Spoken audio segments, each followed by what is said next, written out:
गिबियावनो खुलुमनाय जासिग्रोबाय आङो सिभिल ब्रकनिफ्राय फैदों शिकाग' खन्दनिफ्राय आङो बेयाव फैनानै सोमोनां फैदों जे एथ' भिट'रिया ओनसोलावबो जे बेबायदि इडुकेसन सिस्टेम जानानै दङ मानो होनना बुङोबा जों बाहेरानिफ्राय नुयोबा बे जंगलाव माने जानवारफोरल' थायो होननानै जोङो मिथिगौ खिन्थु बेयावबोदि सिभिलाइज मानसि दङ आं बेखौ नुनानै गिबियावनो गोजोननाय मोनदों आरो बे जेनाखि 25 बोसोर बिथांमोनहा बेसेबां खस्थ' लानानै दिनै बे मोगथां महराव फिथाइखौ महर होदों बेयाव गोजोनग्लायनाया बयनावबो दङ आरो गोजौ शिक्षायाव लांबाय थागोन होननानै आंहा बिराद आसा दङ जोङो दसे रायलायनायाव मिथिनो मोनबाय जे बेयाव सोरबा बिथांमोनहा हा होदों सोरबाबा औवा होदों सोरबा माबा होदों बेबायदिनो बै समावबो थाखा फैसा गैयामोन अब्लाबो नांथारगौ हिसाबै बेखौ नांगौ हिसाबै फसंनायाव बयनिबो अबदान होदों आरो दा देग जों नुबाय बिथांमोना 25 बोसोर सिलभार जुबिलि सेलेब्रेसन खालामदों बेनिफ्राय देरसिन गोजोननाय आरो माथो थाबावनो बेबायदि लांबाय थायोबा आं माखासे जिनिसखौ आङो दा मेलावबो बुंबावगोन जे इडुकेसन सिस्टेमा माबायदि जाबोगासिनो दङ बा जालांनांगौ जोंनि सरकारि बा प्राइभेटजों माबायदि सम्पर्क दं जों बेखौ बेयावहाय बुंनाय जागोन दा आंनाव बिराद गोजोननाय दङ गोसोजों मोजां मोनदों जे जोंनि बर' जाथिफोरनि गेजेरावबो जे बेबायदि मोनसे अनुस्थान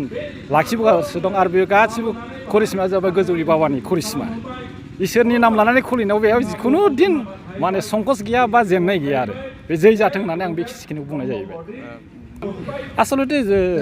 जों गोदो मोनबोदों थैना थांनाय सतिस चन्द्र बसुमतारीनि जा हाबाब खन्थाइ बे जा हाबाब खन्थाइयाव जोङो बुजिनो मोनाखैमोन एलपि एमइ हाइ स्कुलाव फरायबा खिन्थु बेयाव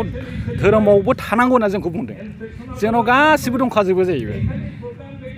हारिमु हिसाबै जोंनाव दंखायो न' दाउट जोंनाव जारिमिन गैया खिन्थु थुनलाइयानो जोंखौ फोथांनानै दङ जोंनाव जेनिबो अभाब गैया गाननाय जोमनाय रावनाय गासिबो दंजोबो आरो आसार खान्थि गासिबो दंजोबो बे गुरुदेव कालिचरना सानसे समाव हयथ' समाजनि माबाखौ बबेजोंबा थांनायखौ नुनानै मोजां फोसाबनो थाखाय हयथ' ब्रह्म हादर ना मा होनामोन बेंगलाव थांनानै दिखा लाना फैदों आंनि गामि खाथि काजलगाव आंथ' गसाइगावनिसो जै हक बे बाबाखौ आं लोगो मोनाखैबाबो आरो आंनि आथिगुरियाबो बे ब्रह्म माबाजोंनो फैनाय 25 बोसोर अर्थात 25 इयार्सआव जोंहा माखासे जारिमिनखौ जोङो एसे बुंथिग्रोनांगोन बुंथिग्रोनाया बेनो जे बे जोंनि उत्तर ओनसोलाव खुनु बेबायदि मोनसे बड' मिडियाम गैयामोन प्राइभेट दा बेवहाय बे ओनसोलनि मेलेमजिबि सुबुंफ्रा सारमोनहा मोनसे सानलायनायनि गेजेरजों 1997 2 फेब्रुवारियाव बे स्कुलखौ गायसननाय जादों दा बे स्कुलखौ गायसनखांनायनि उनाव जोंहा सात्र नांगौ जाबाय सात्रआ बे ओनसोलनि जोंहा माखासे गार्जेनफ्रा थिरांथा लाबाय जे जों बे फरायसालियाव जोंनि सात्रखौ हगार हरसिगोन दाना सात्रल'जोंथ' जाया मोनसे स्कुला फोरोंगिरि नांगौ जालायबाय दा बेबायदिनो एडभार्टाइजमेन्ट होनानै बै समाव जोङो फोरोंगिरि थिसननाय जादों दा फैयै फैयै जोंहा दुखुनि बाथ्रा गेजेराव जोङो माखासे फोरोंगिरि मोनैनि थाखाय माखासे जोङो हाइ स्कुलखौबो दसे समनि थाखाय जोङो ड्रप दोननांगौ जादों आरो बिनि उनाव जोङो दे सावरायलायनायनि गेजेरजों दे जोङो हाइ स्कुलखौ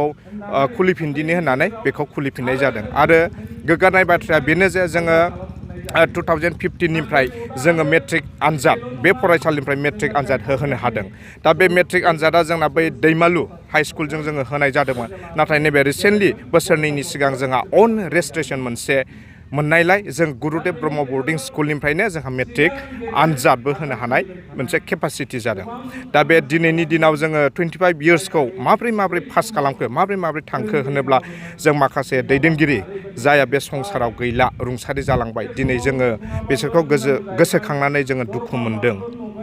निस्सय बे दिनैनि सिलभार जुबलियाव बे बाबामोनहाबो दंमोनब्ला निस्सय माबा मोनसे गोसोआव गोजोननाय फैगौमोन आरो दिनै बेयावहायनो जोङो साननैनि हाबाफारि लादोंमोन मैया आरो दिनै जोंहा दिनैनि हाबाफारियाव जोङो लेंहरदोंमोन गासिबो एक्स फेकाल्टि अर्थात एक्स प्रिन्सिपाल एक्स स्टुडेन्ट एक्स टिचिं स्टाफ दा बिथांमोनहा जोंनि लेंहरनायाव नुजाफैनो हादों बिनि थाखायनो जों जोबोद कमिटिनिफ्राय